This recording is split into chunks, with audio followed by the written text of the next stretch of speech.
और अब हम अंतिम पड़ाव पर पहुंच चुके हैं न्यूज़ नाइट के। तो आपको एक अच्छी खबर के साथ छोड़े जाएंगे। कड़ाके की ठंड है। आपने अक्सर देखा होगा कि अस्पतालों के बाहर ओपीडी में भारी भीड़ होती है मरीजों की और उनके परिजनों की।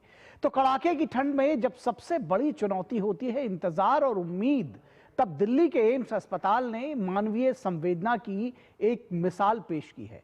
मरीजों और उनके परिजनों को ठंड से राहत देने के लिए एम्स और सीआरपीएफ की एक साझा पहल आश्रय सामने आई है, जो सिर्फ एक सुविधा नहीं बल्कि सम्मान और सुरक्षा का भरोसा भी देती है। आप देखिए ये रिपोर्ट और हमें दीजिए इजाजत। नमस्कार। इस कड़ाके की सर्दी में एम्स दिल्ली ने मरीजों और उनके तीमारदारों को सर्दी से बचाने के लिए एक नई और सराहनीय पहल की है। दरअसल केंद्रीय रिजर्व पुलिस बल यानी कि सीआरपीएफ के सहयोग से एम्स में आश्रय सुविधा को शुरू किया गया है। इसका मकसद रात के समय ओपीडी के लिए अस्पताल के बाहर इंतजार कर रहे मरीजों और उनके तीमारदारों को सुरक्षित और आरामदायक व्यवस्था उपलब्ध कराना है। इसके अलावा एम्स के 4 विश्राम सदन हैं, जिनकी क्षमता करीब 1500 लोगों की है। इन सब की ऑनलाइन बुकिंग की जा सकती है।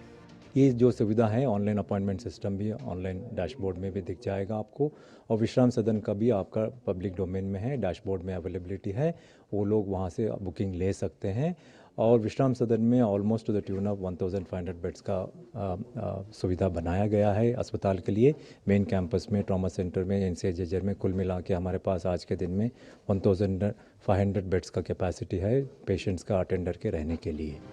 AIIMS director doctor M Srinivas ने कहा कि रात में एम्स के बाहर इंतजार कर रहे मरीजों को इलेक्ट्रिक शटल बसों और ई रिक्शा के जरिए आश्रय सदन तक पहुंचाया जाता है।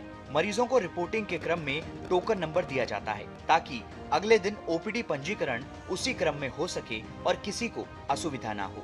हमारे ई बैटरी व्हीकल्स हैं, जो बैटरी ऑपरेटेड व्हीकल्स है, रात में मिडल ऑफ द नाइट भी चलते हैं। वो जो भी रास्ते पे सो जाते हैं उन सबको लेके आके आश्रय में उनको वहाँ पर लेके जाते हैं।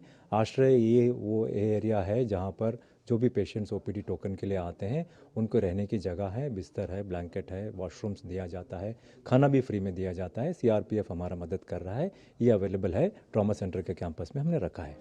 एम्स के आश्रय सदन में मरीजों और उनके तीमारदारों के लिए मुफ्त भोजन, कंबल और स्वच्छ शौचालय की सुविधा उपलब्ध है। इससे उन्हें सम्मान और आराम दोनों मिल रहा है। मरीजों को इलेक्ट्रिक वाहनों से उनके संबंधित ओपीडी तक पहुंचाया जाता है, जिससे पंजीकरण प्रक्रिया सुचारू और व्यवस्थित रहती है। इस आश्रय सुविधा में लगभग 250 लोगों के ठहरने की व्यवस्था है। एम्स के विश्राम सदनों में कुल 1500 लोगों की ठहरने की व्यवस्था है। एम्स के इस विश्राम सदन और आश्रय सुविधा का फिलहाल पूरा उपयोग हो रहा है। इस पहल से मरीजों की परेशानी काफी हद तक कम हुई है और अस्पताल में उनका अनुभव बेहतर हुआ है। यहाँ मेरे बेटे का इलाज हो रहा है, उससे ब्रेन ट्यूमर है, जो कि ऑपरेशन हो गया। ऑपरेशन 7-8 घंटे का ऑपरेशन था, वो सक्सेस हो गया है। फिर यहाँ पर हम यहाँ पर आए, यहाँ पर भी हमें बहुत अच्छा लगा। रूम की फैसिलिटी वगैरह भी काफ़ी अच्छी है, और फिर यहाँ पे हमने खाना भी खाकर देखा तो यहाँ का खाना भी काफ़ी अच्छा है। बहुत आराम मिला हमको यहाँ पे आकर, यहाँ पे अच्छा लगा हमें। हम अपनी बेटी का वो ट्यूमर का इलाज करा रहे हैं और सुविधा बढ़िया है। 2 महीने हो गए हमें यहाँ आए। पहले राजकुमारी में चलता था, अब कैंसर वाले में चल रहा है। खाने की भी सुविधा है, रहने की भी बढ़िया सुविधा है। हाँ, साफ सफाई भी है, नहाने धोने की भी सुविधा है। तबीयत खराब हो गई, इमरजेंसी में ले गए और वहाँ दिखा के रात के 12 बजे आए, आराम से उधर से निकलने दिया, कोई दिक्कत नहीं। एम्स प्रशासन का कहना है कि जरूरत पड़ने पर भविष्य में इस सुविधा का विस्तार भी किया जा सकता है। एम्स का यह कदम बताता है कि संवेदनशील सोच, बेहतर प्रबंधन और पर्यावरण अनुकूल व्यवस्था के जरिए मरीजों को बड़ी राहत दी जा सकती है। यह पहल देश भर के अस्पतालों के लिए एक मिसाल भी बन सकती है। इस सर्दी के सीज़न में जो मरीज और उनके जो परिजन हैं सड़कों पर सोने को मजबूर होते हैं, इसी को ध्यान में रखते हुए एम्स ने ये खास तैयारियां की हैं।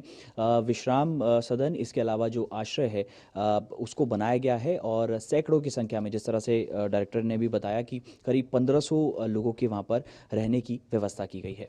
देवांशु मल्होत्रा, दूरदर्शन समाचार, दिल्ली।